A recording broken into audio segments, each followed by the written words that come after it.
God bless, ಇಬ್ರು ಒಳ್ಳೇದಾಗ್ಲಿ, ಹೊಸ ಇದಕ್ಕೆ ಕಾಲಿಟ್ಟಿದ್ದಾರೆ, ದೇವ್ರು ಒಳ್ಳೇದು ಮಾಡಲಿ.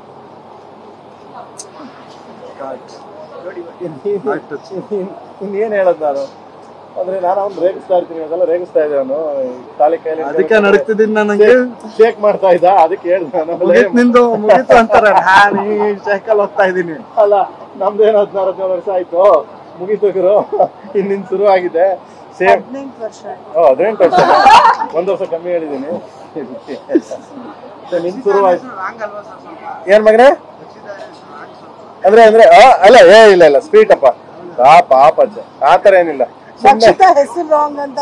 ಇಲ್ಲ, ದುಡ್ಡು ಮನಿ ರಕ್ಷಿತಾ ಇದೆಯಲ್ಲ, ಅದು ಯಾವತ್ತು ಲಕ್ಷ್ಮಿ ಇದ್ದಂಗೆ ಗುರು, ಮುಟ್ಟಿದೆಲ್ಲ ಚಿನ್ನ, ಮುಟ್ಟಿದಲ್ಲ ಅಂದ್ರೆ ಮೈ ಮೇಲೆ ಇದೆ ಚಿನ್ನ ಅಂತಲ್ಲ, ಈ ಹಾರ್ಟ್ ಇದೆಯಲ್ಲ, ಅವರ ಹಾರ್ಟ್ ತುಂಬಾ ಒಳ್ಳೇದು. ಹಂಗೆ ಇನ್ನೊಬ್ರು ನಮ್ಮ ಫ್ಯಾಮಿಲಿಗೆ ರಕ್ಷಿತಾ ಎಂಟ್ರಿ ಆಗ್ಯಾರ, ನಿಜವಾಗ್ಲೂ ಅವ್ರ ಆಟ ತುಂಬಾ ಒಳ್ಳೇದು. ಅಂಡ್ ದೆನ್ ಇಬ್ರು ಚೆನ್ನಾಗಿ, ಗಾಡ್ ಬ್ಲೆಸ್, ತುಂಬಾ ಚೆನ್ನಾಗಿ ನಗ್ನಗ್ತಾ ಖುಷಿಯಿಂದ ಸೊ ಹೋಗ್ಲಿ ಅಂತ ದೇವರಲ್ಲಿ ಪ್ರಾರ್ಥನೆ ಮಾಡ್ಕೊತೀನಿ. ಒಂದು ಅಂಡ್ ದೆನ್ ಅವನು ಇಸ್ ಹೀರೋ, ಆಕ್ಟ್ರು. ಮತ್ತೆ ತಿರ್ಗಿ ಅವ್ರಿಗೆ ಎಷ್ಟು ನಾನು ಮತ್ತೆ ನಮ್ಮ ಮೇಡಮ್ ಮದುವೆ ಆದಾಗ ವಿಷ್ಣು ಸಾರು, ರವಿ ಸಾರು, ಅಂಬರೀಷ್ ಎಲ್ಲ 3 ಜನ ತ್ರಿಮೂರ್ತಿಗಳು, 3 ಜನ ಟೈಮಲ್ಲಿ ನೆನ್ಸ್ಕೊಳ್ಳೇಬೇಕದನ್ನ. ಮನೆಗೆ ಬಂದ್ವಿ, ಜಯನಗರ ಮನೆಗೆ ಬಂದ್ಬಿಟ್ಟು ಕೂರಿಸಿ ಎಲ್ಲಾರು ಇದ್ರು, ನನ್ನನ್ನ ಇವಳನ್ನ ಕೂರಿಸಿದ್ರು. 3 ಜನ ಕೂರಿಸ್ಬಿಟ್ಟು ಹೇಳಿದ್ರು, ನೋಡೋ ಅವನು ನೀನು ಆಕ್ಟ್ರು, ಅವನು ಡೈರೆಕ್ಟ್ರು.